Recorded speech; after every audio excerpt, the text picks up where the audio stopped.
ሰላም ይብዛላችሁ። ቃሉን እናነብና እንጸልያለን።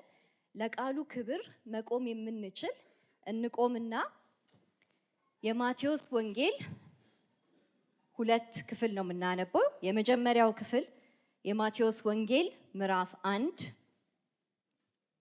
ቁጥር 1 ከዛ ደግሞ ከ21 እስከ 23።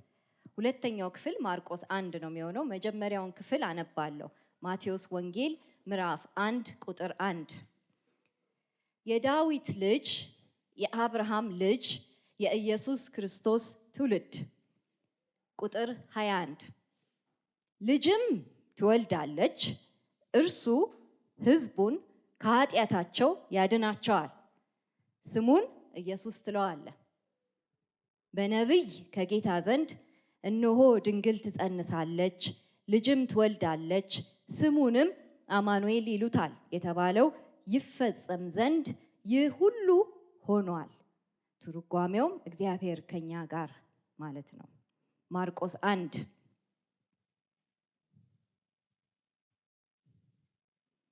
ቁጥር 1 መግቢያው ነው። የእግዚአብሔር ልጅ የኢየሱስ ክርስቶስ ወንጌል መጀመሪያ ይላል።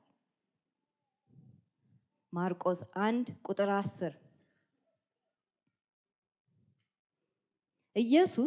በዚህ ጊዜ ኢየሱስ የገሊላ ከተማ ከሆነችው ከናዝሬት መጥቶ በዮርዳኖስ ወንዝ በዮሐንስ እጅ ተጠመቀ። ከውሃው በሚወጣበትም ጊዜ ሰማያት ተከፍተው መንፈስ ቅዱስ እንደ ርግብ በሱ ላይ ሲወርድ አየ። የምወድ ልጄ አንተ ነህ፣ በአንተ ደስ ይለኛል የሚል ድምፅ ከሰማይ ተሰማ። ወዲያውም መንፈስ ቅዱስ ወደ በረሃ መራው። በሰይጣንም እየተፈተነ 40 ቀን በበረሃ ቆየ። ከአራዊት ጋር ነበረ፣ መላእክትም አገለገሉት ይላል። ካገለገሉት በኋላ ወደ ከተማ ይመለስና አገልግሎቱን ደግሞ በይፋ ይጀምራል። ቁጥር 21 ከዚያም ወደ ቅፍርናሆም ሄዱ። ኢየሱስም ወዲያው በሰንበት ቀን ወደ ምኩራብ ገብቶ ማስተማር ጀመረ። እንደ ጸሐፍት ሳይሆን እንደ ባለስልጣን በማስተማሩ ሕዝቡ በትምህርቱ ተገረሙ። በዚያን ጊዜ በምኩራባቸው ውስጥ የነበረ ርኩስ መንፈስ ያደረበት አንድ ሰው እንዲህ በማለት ጮኸ፣ የናዝሬቱ ኢየሱስ ሆይ ከኛ ምን ትሻለህ? ልታጠፋን መጣህን? እኔ ማን እንደሆንክ አውቃለሁ፣ አንተ የእግዚአብሔር ቅዱሱ ነህ አለ። ቁጥር 25 ኢየሱስም ጸጥ በል ከእርሱም ውጣ ብሎ ገሰጸው። እርኩሱም መንፈስ ሰውየውን በኃይል ካንፈራገጠው በኋላ እየጮኸ ወጣ። ሕዝቡ በሙሉ በመገረም ይህ ነገር ምንድን ነው? ስልጣን ያለው አዲስ ትምህርት መሆኑ ነው? እርኩሳን መናፍስት እንኳ ያዛል፣ እነርሱም ይታዘዙለታል እያሉ እርስ በርስ ተጠያየቁ። አጭር ጸሎት ጸልያለሁ።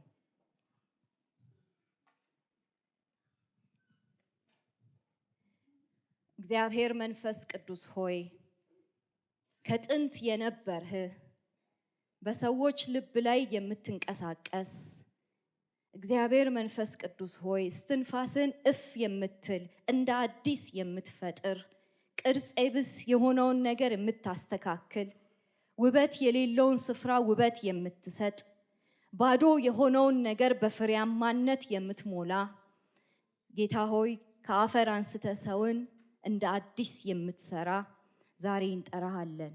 ዛሬ ተናገረን፣ ዛሬ አስተምረን፣ መላኛነታችንን ተቆጣጠረን፣ ግዛን፣ በቃል አስታጥቀን፣ በጌታ በኢየሱስ ስም አሜን። እንቀመጣለን። ወንጌላቱ ሲጀምሩ ማርቆስም፣ ማቴዎስም፣ ዮሐንስም ሉቃስም ሲጀምሩ የምስራች ብለው ይጀምራሉ። የምስራች የጌታችን የኢየሱስ ክርስቶስን ወንጌል ብለው ይጀምራሉ። ወንጌል ራሱ ቃሉ የምስራች ማለት ነው። የምስራች ምን አይነት የምስራች ነው? ንጉሳችን መጥቷል፣ ዙፋኑን ተክሏል፣ ከዛ ግዛቶቹን በሙሉ ጠቅልሎ ሊይዝ ተዘጋጅቷል። ንጉሳዊውን አገዛዝ ደርሷል፣ በደጅ ነው ያለው። ለዚህም የምስራች ይላሉ።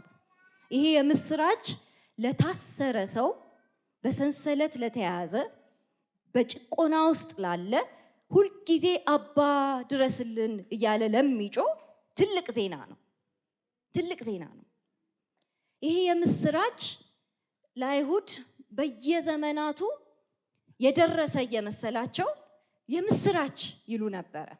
በተለይ በተደጋጋሚ በብሉይ ኪዳን ውስጥ ወንድ ልጅ ተወለደ የሚል ሐረግ አለ። ይሄ የምስራች ነው።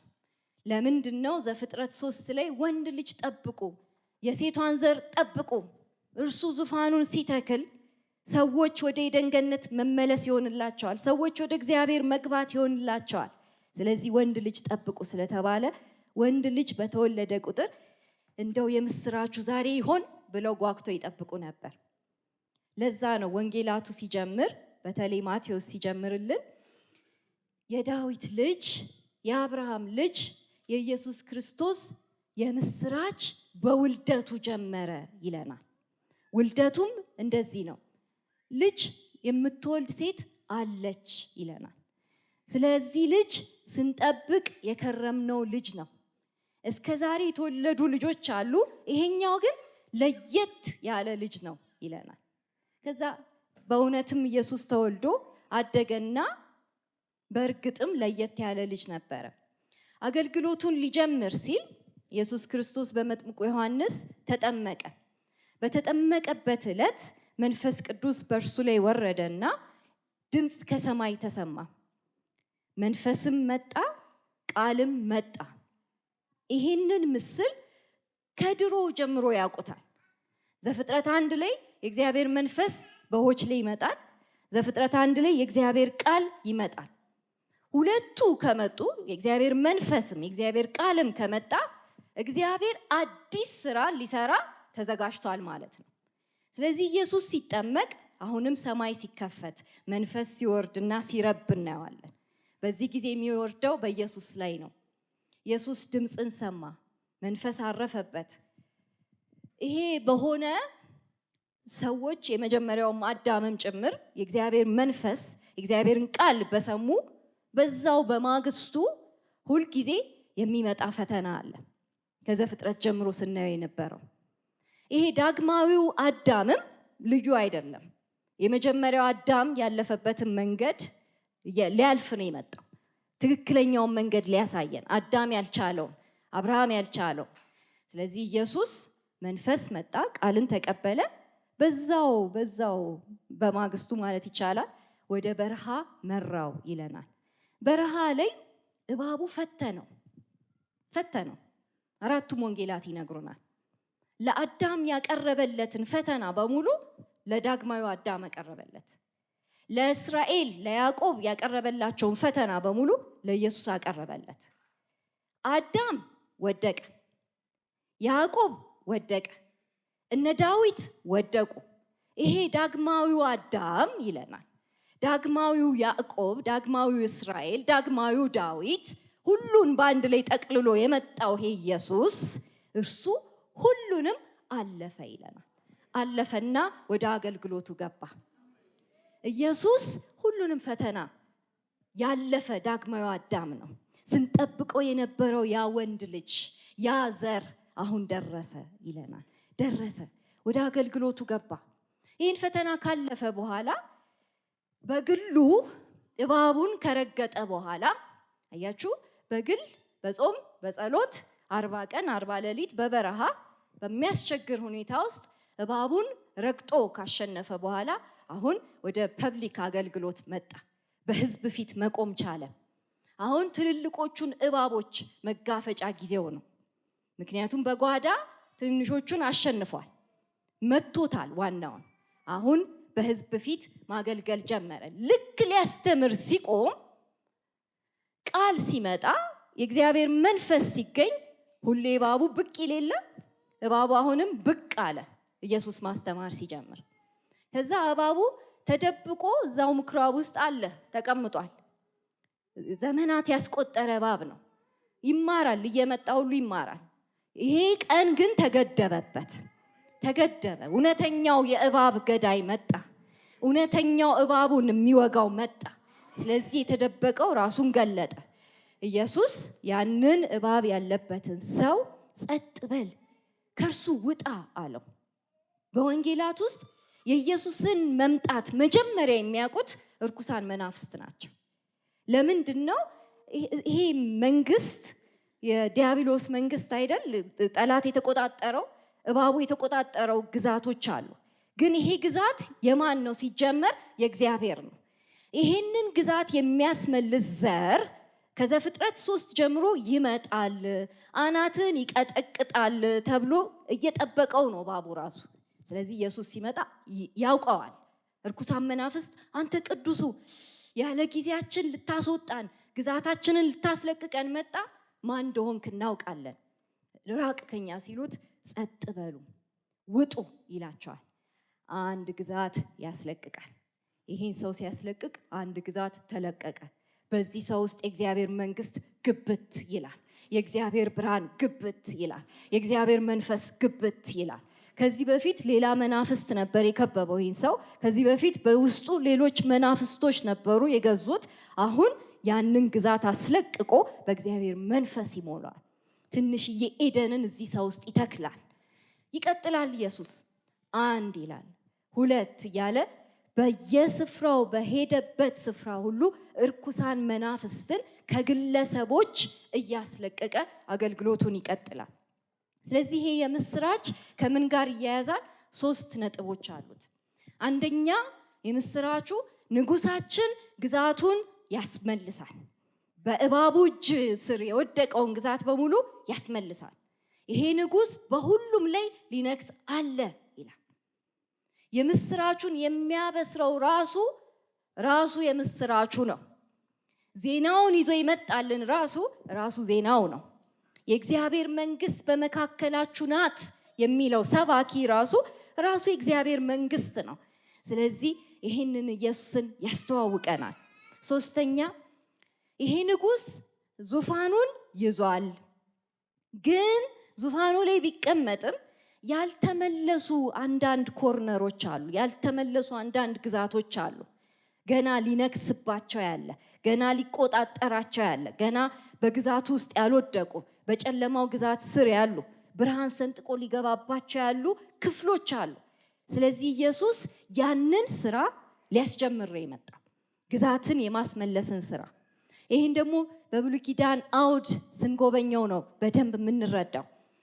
ቅድም እንዳነሳ ነው ሁልጊዜ አንድ መሲህ የሚነሳው ማለትም የተቀባ ወንድ ልጅ የምንጠብቀው የሚነሳው ህዝቡ በጭንቀት ውስጥ ሲሆን ነው። ህዝቡ በጣም በጭንቀት በሰንሰለት በማቅ ውስጥ ሲሆን አዳኝ ይወለዳል፣ አንድ ወንድ ልጅ ይወለዳል። እና ይሄንን ከድሮ ጀምሮ ይነግረናል የእግዚአብሔር ቃል። ነፃ አውጪዎች በሙሉ በጭቆና ዘመን ይመጣሉ። እግዚአብሔር ህዝቡ እንደተጨቆነ ሲያውቅ እና ሲያያቸው ሲሰማቸው አንድ ነፃ አውጪ ይልክላቸዋል።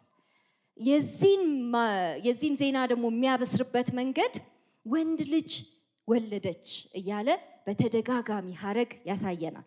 ለምሳሌ ዘጸአት ምዕራፍ 2 ላይ ህዝቡ በግብፅ ምድር ባሪያ ሆኖ ለ430 ዓመት ያህል ባሪያ ሆኖ ተጨንቆ አለ።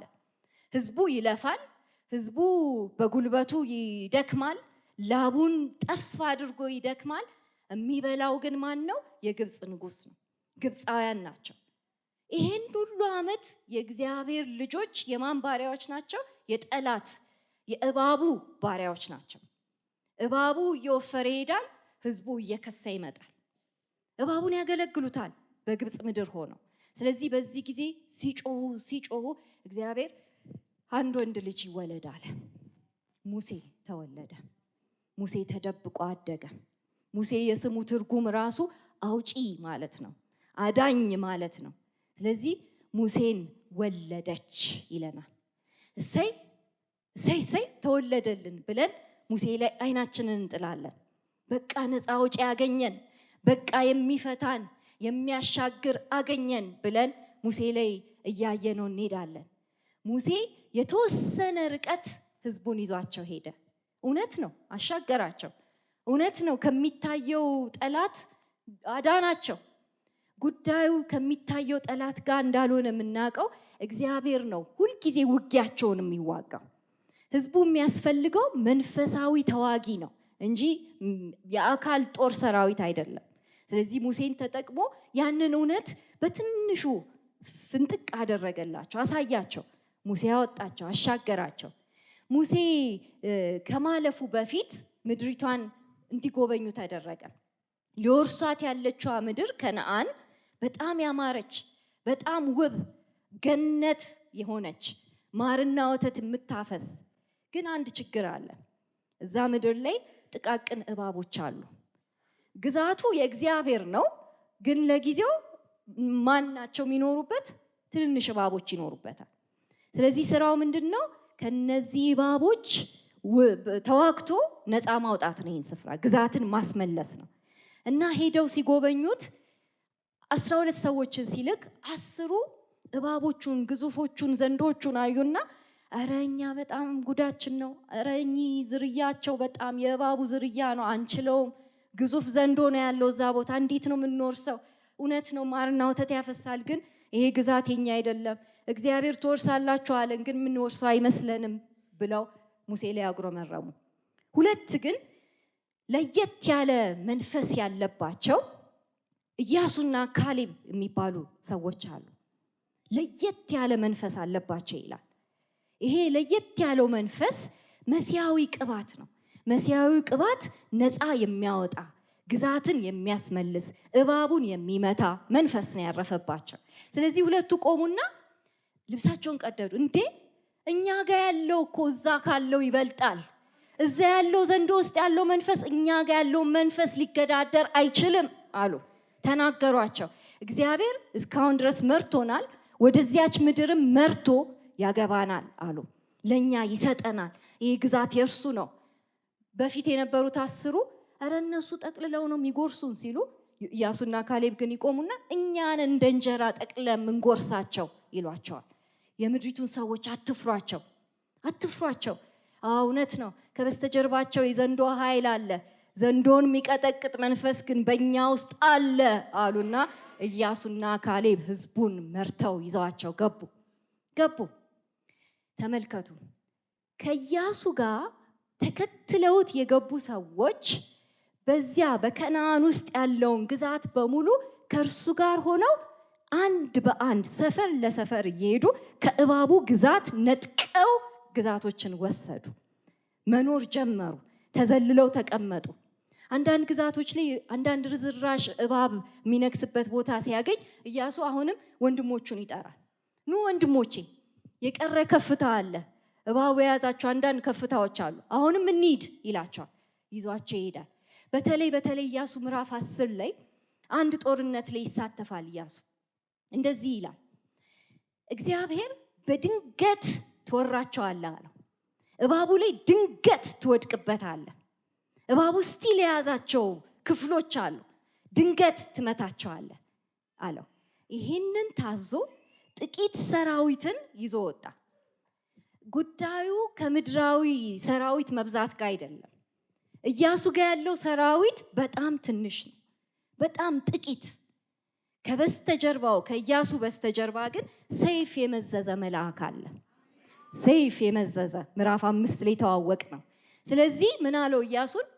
አው ልክ ነው፣ ሰው የሚያየው አንተ ሰይፍ ይዘህ ፊታቸው እየመራ ኢያሪኮን ስትወርሱ፣ ኤያይን ስትወርሱ፣ እነዚህን ክፍሎች ስትወርሱ ያያል። ከበስተጀርባ ድብቅ ጦር አለ፣ ሰይፍ የመዘዘ የእግዚአብሔር መልአክ አለ።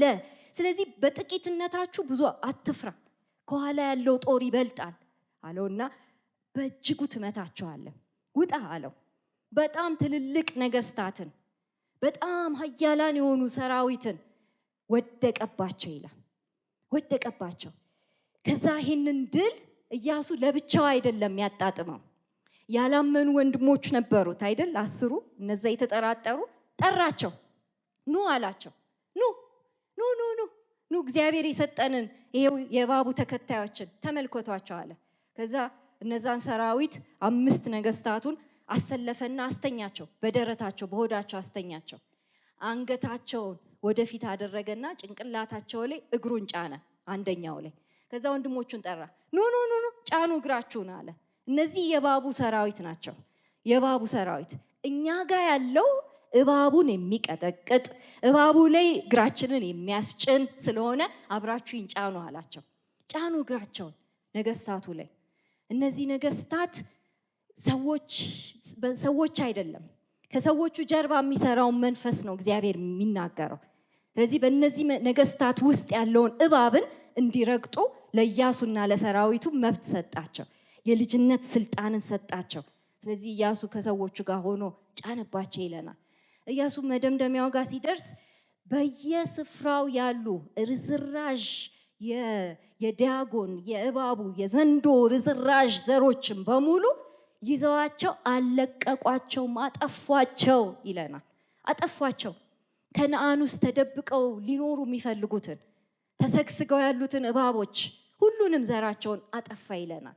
ይቀጥላል መጽሐፍ ቅዱስ ሌላውን መሲሐዊውን ቅባት ሲያስተዋውቀን፣ ሌላውን የምስራች ሲያስተዋውቀን፣ ይሄ ጊዜ የመሳፍንቱ ጊዜ ነው። ጭንቀት የበዛበት፣ ህዝቡ ሁልጊዜ ችግር ውስጥ የሚገባበት፣ ሁልጊዜ የውጭ ኃይል መጥቶ የሚጨቁንበት፣ ምድያማዊው፣ ፍልስጤማዊው፣ ፌርዛዊው በጣም ብዙ አይነት ጠላቶች የከበቧቸው ጊዜ ላይ ናቸው። አንድ ወንድ ልጅ ተወለደ። በዚህ ጊዜ አንድ መስፍን ሰጣቸው። ህዝቡ ሲጨነቅ ሁልጊዜም ወንድ ልጅ ይወለዳል። ይሄኛው ጌዲዮን ይባላል። ጌዲዮን ተወለደ። ጌዲዮን ሲወለድ ምስኪን ብላቴና ነው። ጉዳዩ ከምስኪንነት ጋር አይደለም። እግዚአብሔር ነው ውጊያውን የሚዋጋው። ጌዲዮን ታዘዝና ቁም፣ እግዚአብሔር ባስቀመጠ ስፍራ ቁም፣ እግዚአብሔር ድብቅ ጦር አለው አለው። ከዛ ጌዲዮን እሺ ጦር ካለ እባክህ ማረጋገጫ ስጠኝ አለው። ትንሹ ብላቴናው ጌዲዮን ማረጋገጫ ሰጥሃለሁ፣ ሂድ ወደ ምድያማውያን ሰፈር ውረድ፣ ድንኳኖቻቸው ጋር ቁምና አዳምጥ፣ የሚያወሩትን አዳምጥ። የጠላቶቹ መንደር ማለት ነው። ጠላቶቹ መንደር በምሽት ሄደ። ከዛ ድንኳኑ ጋር ቆሞ ሲያዳምጥ አንደኛው ህልም ይናገራል፣ ህልሙን ያወራል። ህልሙ ምን ይላል? የሚገርማችሁ አለ፣ የጌዲዮን ጠላቶች የእስራኤል ጠላቶች ናቸው ምድያማውያን። የሚገርማችሁ ዛሬ ሌሊት ተኝቼ ህልም አየሁ እና በህልሜ ክብ የሆነ አንድ የገብስ ቂጣ ከየት መጣ ሳልለው ከላይ ተምዘግዝጎ የኛን ሰፈር ድባቅ ሲመታ አየሁ አለ። ለጌዲዮን ይሄ በቂ ነበር። አሃ አለ ጌዲዮን፣ ለካ የኔ አይደለም ጦርነቱ፣ ለካ ከላይ የሚመጣ እንጀራ ነው። ከላይ የሚመጣ ተምዘግዝጎ የሚመጣ እንጀራ ጠላቶቹን ድባቅ ይመታል። ከላይ የሚወርድ እግዚአብሔር እንጀራ ጠላቶቹን ድባቅ ይመታና ለልጆቹ እንጀራ ይሰጣል፣ መግቦት ይሰጣል። አሃ አለ ጌዲዮን። ወጣ። ያየው ህልም በነጋታው ተፈጸመ። ጠላቱ ልክ እንዳየው ድንገት እነ ጌዲዮን ወደቁባቸው፣ በጠላቶቻቸው መንደር ወደቁባቸው። ለእባቡ የሚሰሩ የሚያገለግሉ ምድያማውያን የዛን ቀን ተመቱ። በቁጥር ስፍር ቁጥር የላቸውም ይለናል መሳፍንት። ስፍር ቁጥር የላቸው፣ እንደ ጉንዳን ነው ምድሪቱ ላይ የነበሩት። እባቡ ይርመሰመሳል። አንድ የእግዚአብሔር መንፈስ ያለበት ይበቃል። አንድ መሲሐዊ ቅባት ያለበት እባቡን ለመርገጥ ይበቃል አለው። ጌዲዮን ትንሽ ሰራዊት ይዞ ወጣ፣ ድባቅ መታቸው ይላል። ታሪኩ ይቀጥላል። አሁንም መሲሐዊውን ቅባት እንድንረዳ ይፈልጋል። ታሪኩ ሲቀጥል ዲቦራን ያስተዋውቀናል። ዲቦራ የአድባር ዛፍ ጋር ቁጭ ብላ ነበር ይለናል መሳፍንት 4። የእግዚአብሔር ቃል ስለ ዛፍ ደጋግሞ ሲያወራልን ከእግዚአብሔር ሕይወት ጋር ነው የሚያያዘው። ዲቦራ ጊዜዋን የምትወስደው በእግዚአብሔር እግር ስር ነው ለማለት ነው። ከእግዚአብሔር ጋር የተጣበቀች ናት። ከሕይወት ዛፍ ጋር የሙጥኝ ብላ ጊዜዋን የምትወስድ ናት። እዛው ዛፍ ስር ቁጭ ብላ ፍርድ ትሰጣለች። እዛው እያዳመጠች ሰዎችን ቃሉን ትሰብካቸዋለች፣ ትነግራቸዋለች። የተጣበቀ ነው። በዚህ ጊዜ የተወለደችው አሳዋ ነበረች። ህዝቡ ተጨንቋል። በጣም ጠላት ከቧቸዋል፣ ሊወርሳቸው ነው። በጣም ጉዳችን ነው ብለው ዲቦራ ጋር ይመጣሉ። አታስቡ አለች፣ አታስቡ። ከእግዚአብሔር ጋር የተጣበቀ የእግዚአብሔር መንፈስ በውስጡ ያለ እባቡን ይወጋዋል። እባቡ አያስጨንቀውም። ዛሬ እግዚአብሔር ድል ይሰጣቸዋል አለቻቸው። ልክ እንደተናገረችው ሲሳራ የሚባል እባብ አለ በዚያ ጊዜ ህዝቡን የሚያስጨንቅ፣ ህዝቡን በቃ እንዲያንቁ። ህዝቡ ይለፋል፣ አሁንም እርሻውን ይሰራል፣ ኪሱ ባዶ ነው። አሁንም ይፈጋል፣ ይወጣል፣ ይለፋል። ኪሱ አሁንም ባዶ ነው። የሚበላው ሲሳራ ውስጥ ያለው እባብ ነው። ምድያም ውስጥ ያለው እባብ ይወፍራል። ከዛ ያኤል የዲቦራን ቃል ሰምታለች። ያኤል ይሄ እባብ ላይነሳ ዛሬ ጆሮ ግንዱ ተብሎ መሬት ላይ መጣበቅ አለበት ብላ ጆሮ ግንዱን በሚስማር መታችሁ ይለናል። አንዳንድ እባብ መጣበቅ ግድ ነው፣ ማጣበቅ ግድ ነው ከመሬቱ ጋር። ስለዚህ ሚስማር ወሰደች፣ የድንኳኗን ካስማ ወሰደችና ጆሮ ግንዱን አለችው ይለናል። ጉዳዩ ሰውን ከመግደል ጋር አያያዝም ወገኖቼ፣ እባቡን ከመግደል ጋር ነው የሚያያዘው። የእባቡን መንገድ ነው ያጠፉት። በጽድቅ በቅድስና እየጨከኑለት የሚቀጥሉ ሰዎችን ነው የሚያሳየን። መሲያዊውን ቅባት የተቀበሉትን ያሳየናል። አሁንም ታሪኩ ይቀጥላል። ሳምሶንን ያስተዋውቀናል። መጨረሻ የመጣው መስፍን ሳምሶን በጭንቅ ጊዜ አሁንም ወንድ ልጅ ተወለደ ተባለ። በጭንቅ ጊዜ ህዝቡ ድጋሜ ጭንቀት ውስጥ ገብቷል። ፍልስጤማውያን መጥተው አንገታቸው ላይ ይቆሙባቸዋል። እባቡ ሁል ጊዜ ካልነገስኩ ይላል። እባቡ ሁል ጊዜ እግዚአብሔር ልጆች ካላስጨነኩ ይላል። በዚህ ጊዜ ወንድ ልጅ ተወለደ። እሰይ አሉ። ውይ አሁንም ወንድ ልጅ አገኘን፣ ውይ አሁንም ነፃ አውጪ አገኘን አሉ እና ሴቲቱ ወንድ ልጅ ወለደች፣ ሳምሶን ተባለ። ሳምሶን ላይ ያረፈው ቅባት ከሁሉም መስፍኖች የሚበልጥ ቅባት ነበረ፣ ከሁሉም። በኋላ ላይ ግን ሳምሶን እውነተኛው መሲህ እንዳልሆነ የእግዚአብሔር ቃል ያሳየናል። እሱም የሚመርጠው ሌላ መንገድ ነው ይለናል። የእግዚአብሔርን ሕይወት ሳይሆን የራሱን ዕውቀት፣ የራሱን ምርጫ፣ የራሱን ነገር ማድረግን መረጠ ይላል። እንደ ዲቦራ ዛፍ ስር ቁጭ ብሎ አልጨረሰም። የእግዚአብሔር የሕይወት ዛፍ ስር አልጨረሰም። ሌላ አይቶ ተመኝቶ ቀነጠሰ ይለናል። ሌላ አየ፣ የሚያስጎመዥ ነገር ገጠመው። እዛ ያንን ቅባት ይዞ የት ይገባል መሰላችሁ? ዋናው ዘንዶ ቤተ መቅደስ ይገባል። የዘንዶ ቤተ መቅደስ ዲያጎን የሚባለው ጋር መሳፍንት 16 የጣዖቱ ቤት ውስጥ ይዘውት አይኑን አሳውረውት በእስራኤል አምላክ ላይ የኛ አምላክ እባቡ አሸነፈ እያሉ ማምለክ ጀመሩ።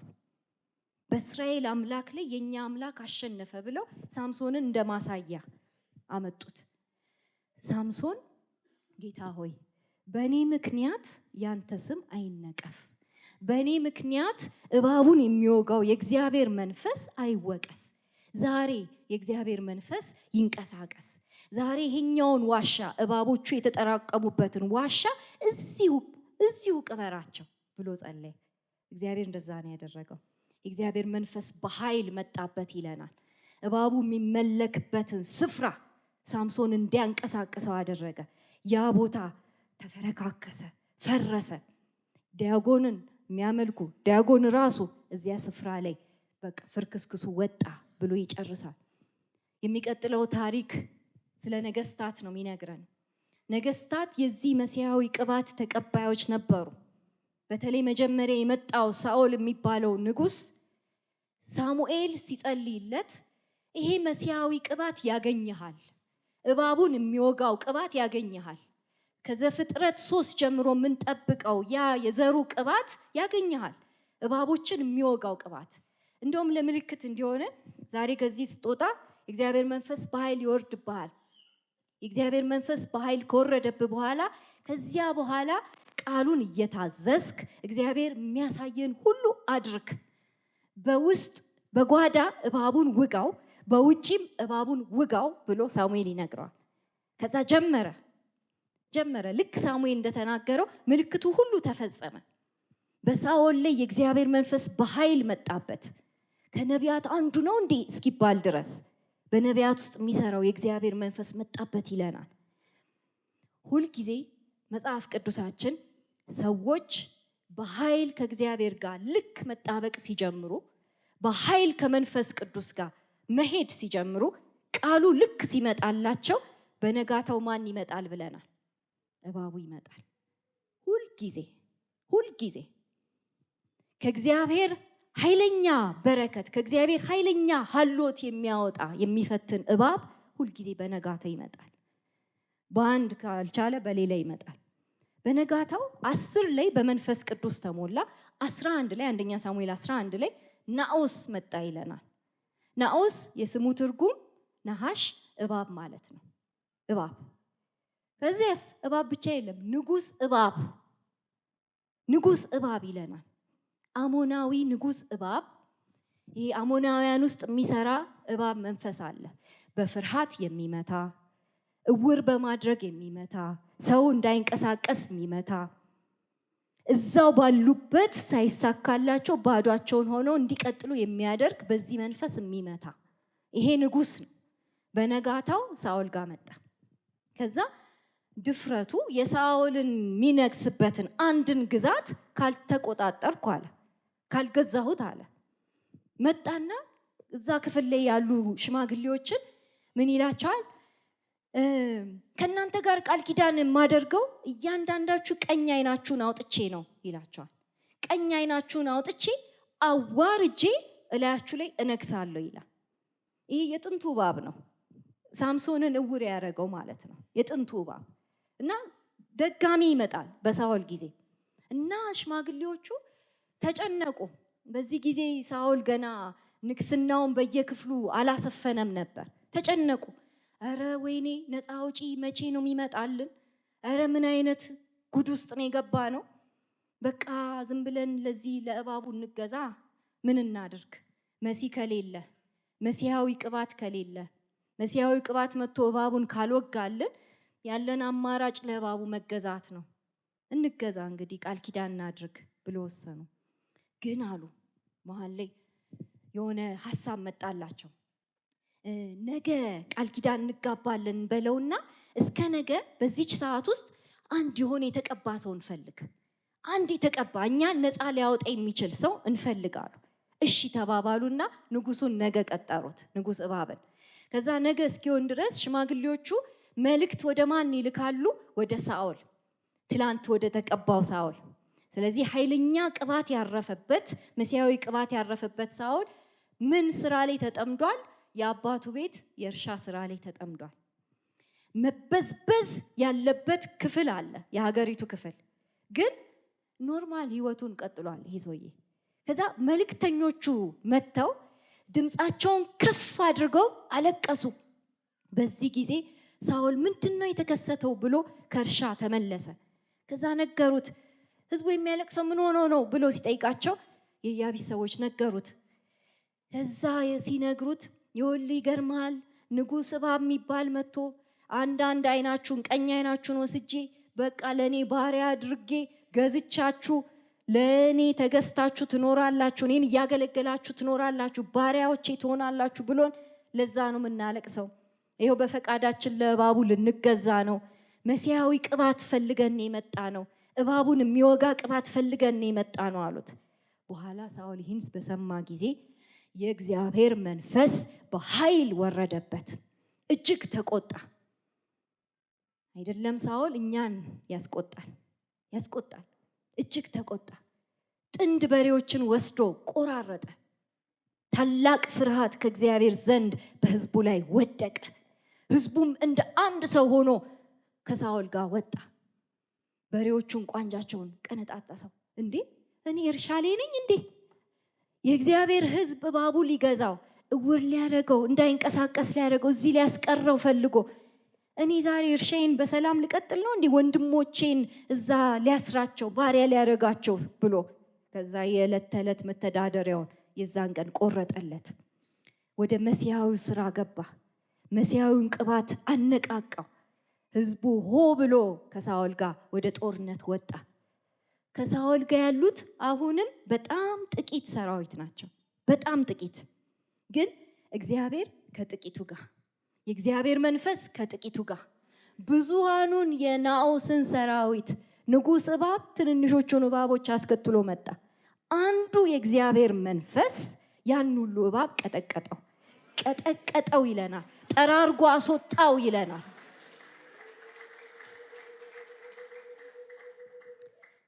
በዚህ መንፈስ ቢቀጥል እንዴት ደስ ባለን።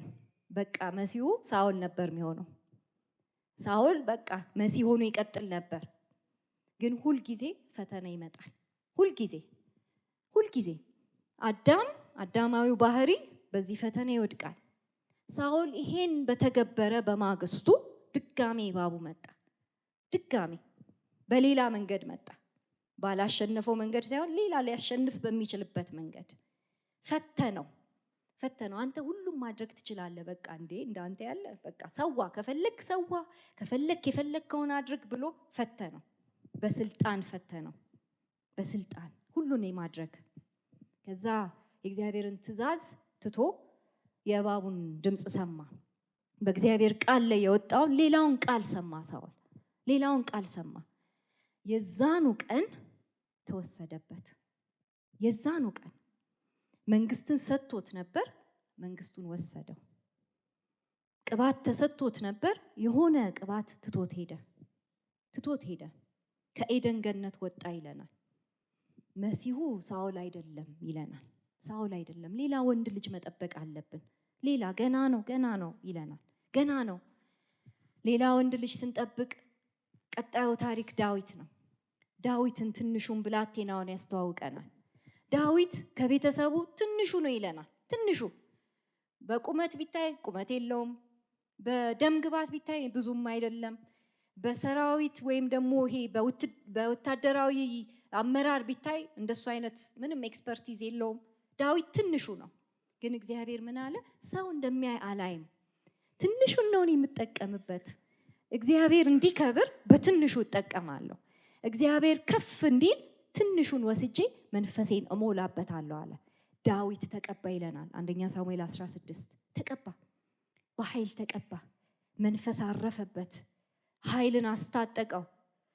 የሰው ልጆች የእግዚአብሔር መንፈስ ባረፈባቸው በማግስቱ ማን ይመጣል ብለናል? እባብ ይመጣል በማግስቱ። ሁልጊዜ ቀድሞ የነበረው ሳኦል በጓዳው እባብ ማሸነፍ አቁሟል። ማሸነፍ አቆመ። በቃ አልቻለም። በራሱ አቅም በራሱ እውቀት ሊሄድ ሲል እባቡ አሸነፈው አይደል? እባቡ ገዛው። ስለዚህ አሁን እባቡ ያስጨንቀው ጀመር። እባቡ ያሳድደው ጀመር። በተለይ ሳኦልን ይበቀለዋል አይደል? ምክንያቱም ንጉሱና የመታበት ንጉሱን መቶበታል የሆነ ጊዜ ላይ። ስለዚህ ሊበቀለው ጀመረ በክፉ ነገር።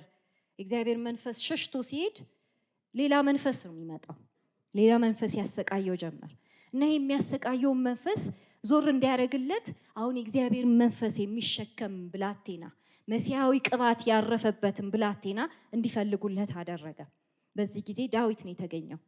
ዳዊትን ይዘውለት መጡ እና ዳዊት በገና ሲደረድር ይህ ክፉ መንፈስ ትቶት ይሄዳል ይለናል።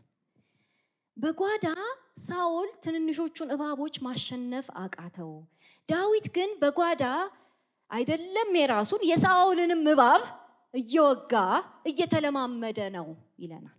እየወጋ ነው። በማግስቱ ትልቅ እባብ መጣ፣ ጎልያድ የሚባል 17 ላይ ዳዊት በተቀባ በማግስቱ ትልቁ ዘንዶ እና መጽሐፍ ቅዱስ ሲያብራራልን ምስሉን ሲስልልን ልክ እንደ ነሐስ ነው የለበሰ ይለናል። ነሐስ ማለት ነሐሽ፣ ናኦስ፣ እባብ የተያዘ ነው። የሚያብረቀርቀው ልክ እንደ ዘንዶ ነው ይለናል።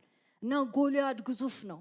ግዙፍ ሆኖ እየተራመደ በቃ ግዙፍ ዘንዶ መጣ አሉ። ግዙፍ ዘንዶ ከፍልስጤም ምድር መጣ እና ይራገማል። በአምላኩ ስም በሚያመልከው ማለትም በእባቡ መንፈስ የእግዚአብሔር ልጆች ያስጨንቃቸዋል። እርሱ ጋር ያለው የእባብ መንፈስ አስፈራራቸው፣ በሽብር መታቸው። እንዴ አንድ የለም እንዴ ተባለ። አንድ መሲያዊ ቅባት ያረፈበት ዘንዶን የሚገድል ዘንዶን ከመሬት የሚያጣብቅ ተብሎ ተፈለገ። እዛ ብላቴናው ዳዊት መጣ። ብላቴናው ዳዊት ደግነቱ በጓዳ ተለማምዷል።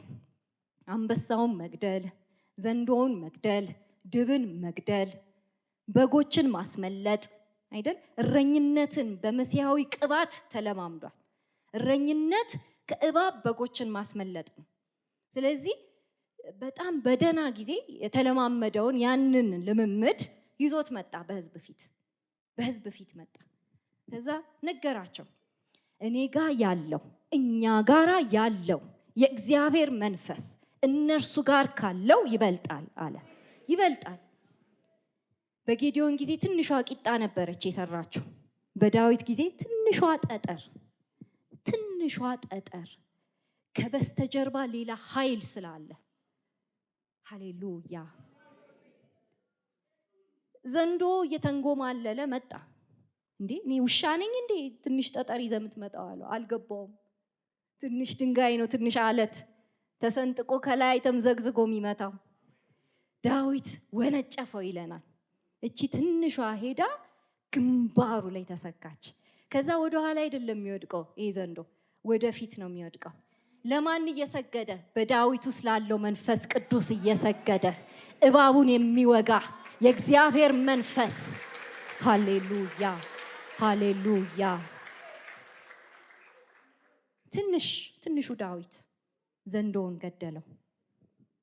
መግደል ብቻ አይደለም፣ አንገቱን ቆረጠው። መሲሐዊ ቅባት ህዝቡን የሚያስጨንቅ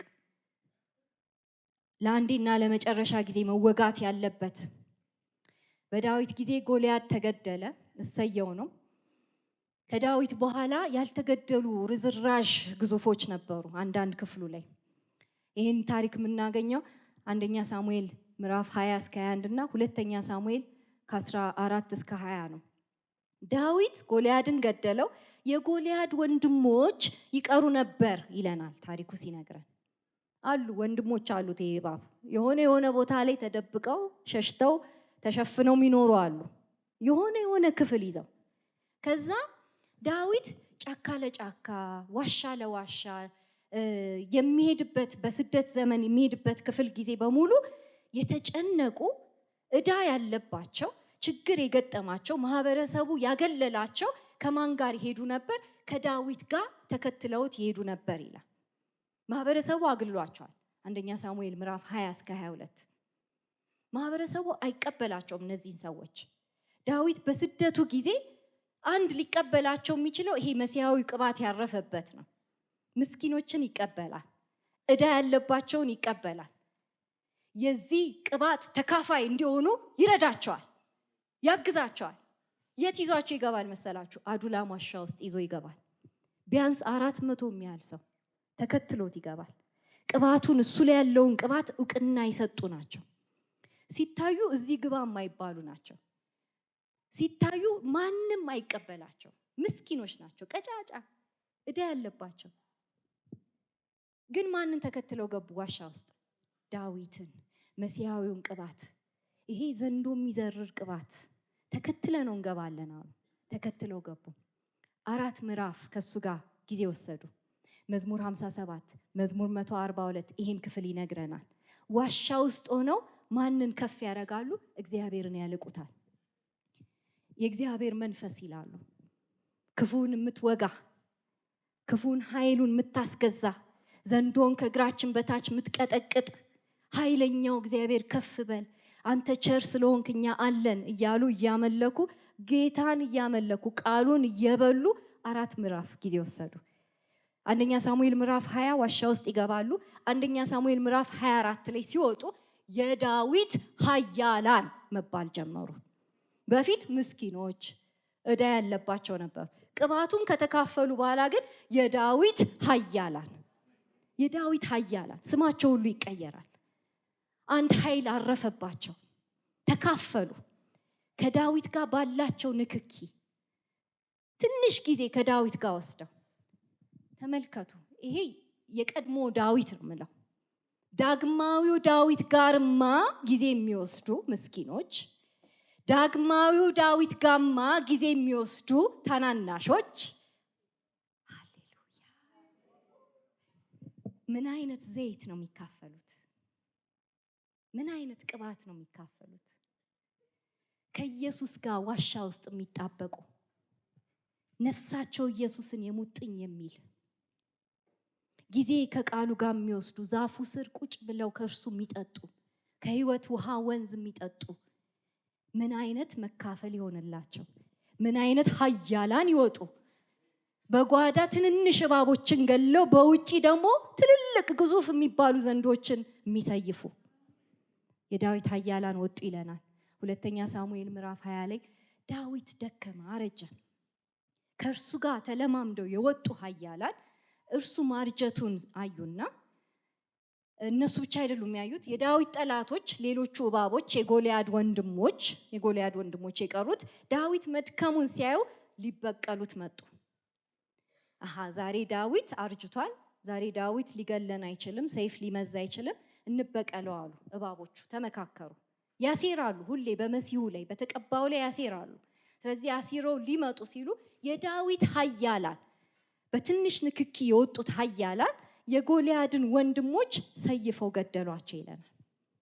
ገደሏቸው፣ አጠሩት፣ ምድሪቱን ከእባብ አጠሩት፣ ከዘንዶ አጠሩት። በትንሽ ዘይት፣ በትንሽ ቅባት፣ በተካፈሉት ቅባት። ይሄ የመጀመሪያው ዳዊት ነው። የመጀመሪያው ዳዊት መጽሐፍ ቅዱሳችን እውነተኛ ነው። እሱም አይደለም ይለናል መሲሁ። በጣም ደስ ይላል። ዳዊት በዘመኑ ያደረገው በጣም ግሩም ነው፣ ግን ምልክት ነው፣ ፍንጣቂ ነው። በሙሉ አልፈጸመውም። በትንሹ ነው የፈጸመው። አልቻለም። ዳዊትም እለት ይህን እባብ እየሰየፉ መሄድ ይጠይቃል። የሚጠይቀው ህይወት አለ። ያንን ህይወት አላስቀጠለም። ከዛ ከህይወት ዛፍ ጋር ተጣብቆ አልቀረም። የሆነ ቀን የሆነ ዛፍ አየ፣ የሚማርክ ዛፍ አየ፣ ጎመጀ፣ ወሰደ። ዳዊትም የኛ መሲህ አይደለም። ዳዊት ያልተፈቀደውን አደረገ። ያልተፈቀደውን የሰው ሚስት አገባ፣ ባልየውን አስገደለ። ዳዊት ትክክለኛው መላሽ አይደለም፣ ትክክለኛው መሲህ አይደለም። በዳዊት ቅባት፣ ዳዊትን በመሰለ ቅባት፣ በሚበልጥ ቅባት የሚወለድ አንድ ግን አለ ይለናል። ይሄንን እረኛ ነው ሊያስተዋውቀን የሚፈልገው። ወንጌላቱ ሲጀምሩ ወንድ ልጅ ተወለደ ይለናል። በመጨረሻ እውነተኛ ወንድ ልጅ ተወለደ።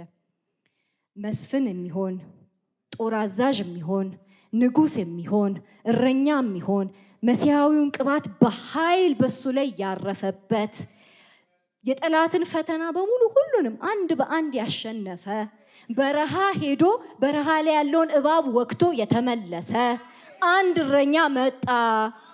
አንድ እረኛ፣ የበጎች እረኛ እሱ መጣ ይለናል። በነቢያት ተነግሯል። ሌሎች እረኞች አልቻሉም ይላል ሕዝቅኤል። አልቻሉም።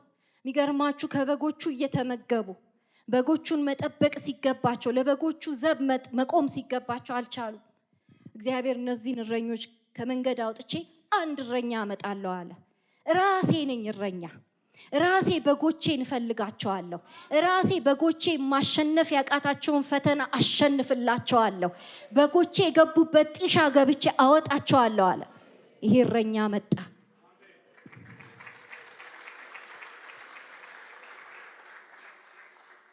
እናንተ በጎቼ የማሰማሪያ በጎች ናችሁ፣ እኔም አምላካችሁ ነኝ ይላል ሕዝቅኤል 34።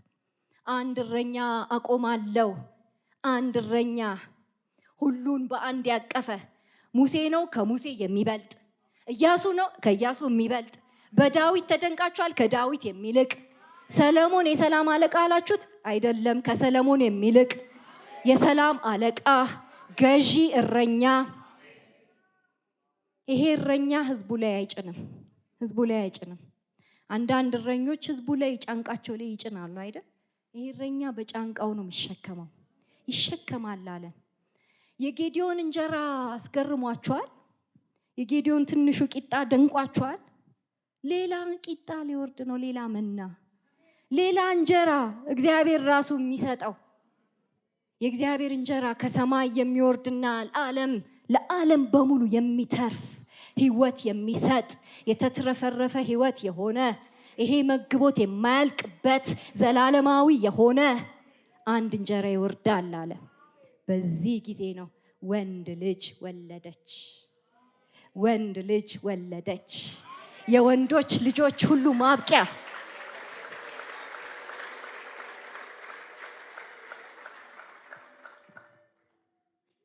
ጸነሰች። በጣም በድቅድቅ ጨለማ ጊዜ ወለደችው። ህዝቡ በሚጮህበት ጊዜ ወለደችው። ሮም በጣም ባልጠበቀችው መንገድ ተወለደ። ይሄ ጌታ ተደብቆ ተወለደ። የንጉስ አልጋ ላይ ሲጠብቁት በግርግም በረት ውስጥ ተወለደ። እንደ ሌሎቹ አይደለም። ይሄኛው ወንድ ልጅ እንደ ሌሎቹ አይደለም። ለምስኪኖቹ፣ ዕዳ ላለባቸው፣ ለተገፉት፣ ንጉሥ ለማያቀርባቸው፣ በስም ለማይታወቁ፣ እዚህ ግባ ለማይባሉ፣ እባቡ ላስጨነቃቸው አንድ ወንድ ልጅ በግርግም በረት ውስጥ ተወለደ።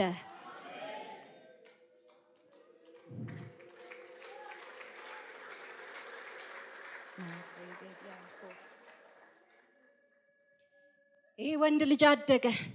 ይገርማቸዋል። መሲሐዊው ቅባት ከዚህ በፊት ሰይፍ መዞ ሰራዊት አስከትሎ ኃይለኛ ቡድን ይዞ የሚመጣ ነበር። ይሄኛው ወንድ ልጅ ለየት ያለ ነው። የሚያስከትለው ምስኪን አሳ አጥማጆችን፣ ምስኪኖችን ይጠራል።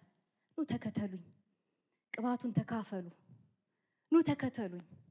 የትም ሲሄድ አብራችሁኝ ሂዱ። ዋሻ ከገባ አብራችሁኝ ዋሻ ግቡ። ያ ዳዊታዊው ቅባት፣ ያ መሲሐዊው ቅባት እባብን የሚወጋ፣ እባብን የሚያጣብቅ፣ በዘንዶ ላይ የሚያራምድ ያ ቅባት ኑ ተከተሉኝ አለ አላቸው። አስተዋሉት። እሱ ላይ ነው። ይሄ ወንድ ልጅ ለየት ያለ ነው አሉ።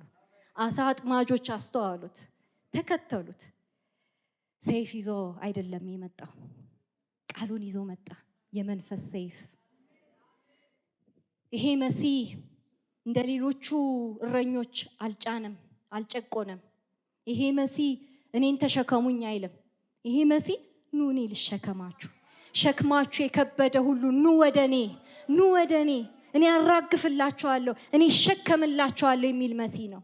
ኑ ወደኔ ይላል ይሄ መሲህ። ይሄ መሲህ ለየት የሚያደርገው ወደ ጦርነት የሚሄደው በወታደራዊ ኃይል ሳይሆን ጦርነቱን በፍቅር የሚያሸንፍ ነው። ጦርና ቆመጥ ይዞ አልመጣም። ይዞ የመጣው መስቀል ነው። መስቀል ቆስሎ የሚያድን መሲህ፣ ቆስሎ በቁስሉ እባቡን ጊንጡን የሚዘነጣጥል የሚገነጣጥል የሚራመድባቸው። እባቡ ባልጠበቀው መንገድ አንገቱ ተቆረጠ። ባልጠበቀው መንገድ ሞቶ የሚያድን መሲህ። ከዚህ ቀደም በሳምሶን ትንሽ ተሸውዷል። ሳምሶን ከሞተ አይጨርሰንም ብሎ አስቦ ነበር አይደል? ሳምሶን ዋናው ሄድኳርተር ገብቶ ነው እባቡን በሞቱ ያሸነፈው። ቃሉ ሲነግረን በሞቱ ያሸነፋቸው በህይወት ሆኖ ካሸነፋቸው ይበልጥ ነበር ይለናል። ዳግማዊው ሳምሶን ከሳምሶን የሚልቀው በሞቱ ያሸነፋቸው፣ ሃሌሉያ፣ በመስቀሉ ያሸነፋቸው፣ ባልተጠበቀ መንገድ የበዘበዛቸው። መስቀል ለካ እባብ ገዳይ ነው እናንተ። መስቀሉ እባብን ይገላል። መስቀል ላይ ወጣ፣ ያስጨናቂውን ዘንግ ሰበረ። ይሄ ወንድ ልጅ የተሰጠን ወንድ ልጅ ይላል ኢሳይያስ 7 ላይ፣ ኢሳይያስ 9 ላይ። ይሄ ወንድ ልጅ ልዩ ነው። ዘንግን የሚሰብረው በመስቀል ነው። ስታዩት ደም ግባት አይኖረውም። ስታዩት የሆነ ወታደር አይመስልም። እንዳትሸወዱ ስትጠብቁት ይሄን መሲህ። ይሄ መሲህ መስቀል ይዞ ነው የሚመጣው። ይሄ መሲህ በመገረፉ ቁስል ነው የሚያሸንፈው። ይሄ መሲህ ደሙን አፍስሶ ነው እናንተን ከሰይጣን ፍላጻ የሚያድናችሁ፣ ከእርሱ ግዛት የሚያወጣችሁ ይላቸዋል።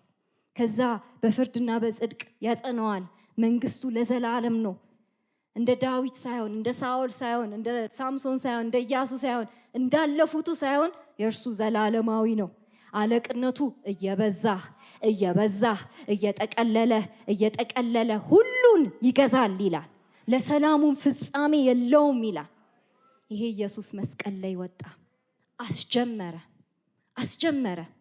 የእባቡን ጭንቅላት ለአንዴና ለመጨረሻ ጊዜ በመስቀል ጠረቀው። ከኢያኤል የሚበልጥ ሚስማር። ኢያኤል ጆሮ ግንዱን አለች፣ እሱ አናቱን አለው። ኢየሱስ ልክ ሲሰቀል ከጠላት እጅ መበዝበዙን መጀመሩን የምታውቁት ከጠላት ወገን የሆነ ለሮም መንግስት የሚሰራ ሮማዊ 100 አለቃ ወታደር፣ እሱም የሚያገለግለው የእባቡን መንግስት፣ እባቡ በቄሳር ስም ይጠራል። በዚህ ጊዜ ቄሳር ጌታ ነው ይባላል። ቄሳር ጌታ ነው በሚባልበት ጊዜ ለቄሳር የሚሰራ የቄሳር ባሪያ የእባቡ ባሪያ የሆነ ቀና ብሎ መስቀሉን ሲያየው እውነትም የእግዚአብሔር ልጅ አለ። መስቀሉ ወጋው። እዚህ ውስጥ ያለውን እባብ ወጋው፣ አገኘው። በውስጡ ያለውን እባብ ወጋለት፣ እባቡን አስገዛለት። ጌታ ማለት ኢየሱስ ነው አለው። ጌታ ማለት ይሄ የተሰቀለው ነው አለው። ጌታ ማለት ቄሳር አይደለም። ጌታ ማለት ምድራዊ መንግስታት አይደሉም። ይሄ የእባቡ መንግስት አይደለም። ጌታ ማለት ቆስሎ በመስቀል ላይ የተሰቀለው የተቸነከረው ጎኑ የተወጋው ይሄ ጌታ ነው። የቆሰለው ጌታ ነው። የቆሰለው መሲህ ነው አለ። ይሄን እውቅና ሰጠ ይለናል ማርቆስ 15 ላይ። ይህ ሰው በእውነት የእግዚአብሔር ልጅ ነበር አለ። በእውነት የእግዚአብሔር ልጅ ነበር። ኢየሱስ ሀ ብሎ አስጀመረ። ምንድነው ያስጀመረው? ይሄ እረኛችን መንጋውን መታደግ ጀመረ። መንጋውን ከእባብ ማውጣት ጀመረ። ከእባቡ መንግስት፣ ከጨለማው መንግስት ወደሚደነቀው የብርሃን መንግስት ያፈልስ ጀመረ። አስጀመረው። ይሄንን ወደ ኤደን ገነት መግባትን አስጀመረው። እግዚአብሔር በልጁ ዋጀን፣ ይዋጀዋል ተብሎ ተጽፎ ነበር። እርሱም ከሚበረቱት እጅ ይታደገዋልና ይላል። ማንን ነው የሚታደገው? መንጋውን፣ ትንሹን መንጋ። የሚበረቱ ኃያላን የእባብ አገልጋዮች አሉ፣ ከበጉ የሚበረቱ ግን ከመሲሁ መንፈስ አይበረቱም። የመሲሁ ቅባት ያሸንፋቸዋል ይለናል። ይቀጥላል መጽሐፍ ቅዱሳችን ሲጠቀልል ድል ለነሳው፣ በመሲሁ ቅባት ድል ለነሳው፣ ከመሲሁ ጋር ለተጣበቀው ምን እንሰጠዋለሁ? በእግዚአብሔር ገነት ካለው ከሕይወት ዛፍ ዘላለም እንዲመገብ እሰጠዋለሁ። ዘላለም ሕያውነትን እንዲወርስ እሰጠዋለሁ። የመጀመሪያው አዳም ከዛ ዛፍ ነው ያጎደለን፣ ከሕይወት ዛፍ። ዳግማዊው አዳም ይሰጣል፣ ያስመልሳል፣ ያስገባል፣ ወደ ኤደን ገነት ወደ ሕይወት ዛፍ ያጣብቀናል ይላል። የመጨረሻው የመጽሐፍ ቅዱሳችን ክፍል አሁንም በመጨረሻዎቹ ገጾች ላይ የምናገኘው ይሄ ነው። ኢየሱስ ክርስቶስ በመጀመሪያው አመጣጡ ከግለሰቦች ነበር ሰይጣንን ሲያስወጣ የነበረው አይደል? ከግለሰቦች ንዳድ የያዛቸውን፣ በሽታ ያሰቃያቸውን፣ በጠላት በእባብ ስር ያሉትን በመሲያዊ ቅባት ከግለሰቦች ከእያንዳንዳቸው ሲያስወጣ ቆየ። በዳግመኛ ምጽአቱ ግን ይለናል ባለራዕዩ ዮሐንስ፣ በዳግመኛ ምጽአቱ ከአጽናፈ ዓለሙ ነው ሰይጣንን ብድግ አድርጎ የሚያወጣው ይለናል። ከአንድ ከነፍስ ወከፍ አይደለም፣ ከዓለም ነው ይዞት የሚወጣው ይለናል። አንዴ ይያዛል፣ ሰንሰለት ውስጥ ይታሰራል። ያስጨነቀ የወንድሞች ከሳሽ የሆነ እባቡ እኔ ብቻ ነኝ ምነግሰው ያለ፣ ጨለማ እኔ ነኝ ማንሰራፋው ያለ፣ እያንዳንዱ ግዛት እኔ የምቆጣጠረው ያለ፣ በመጨረሻ ሰይጣን ተይዞ ይታሰራል። ሰይጣንን ይዞ ወደ ጥልቁ አወረደው ይለናል። በዚህ ግዛት ውስጥ ነን ያለ ነው ወገኖቼ። ይሄ ነው የምስራችሁ። ይሄ ነው የእግዚአብሔር መንግስት ወንጌል። ይሄ ነው የእግዚአብሔር መንፈስ ሊሰጠን የተዘጋጀበት።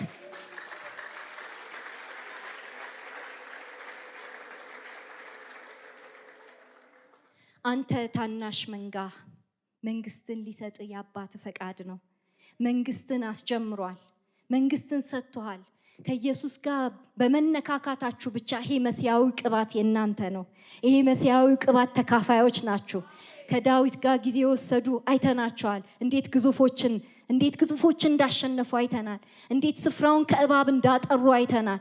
ዛሬ ደግሞ ከዳዊት የሚልቅ በዚህ አለ፣ ከሰለሞን የሚልቅ በዚህ አለ። ይሄን መንፈስ ሊሰጠን በዚህ አለ። ከዚህ ቅባት ሊያካፍለን በዚህ አለ። እንቆማለን፣ ሁላችንም እንቆማለን። ቀድመን የጀመርነውን ጸሎት ነው አሁን የምንቀጥለው።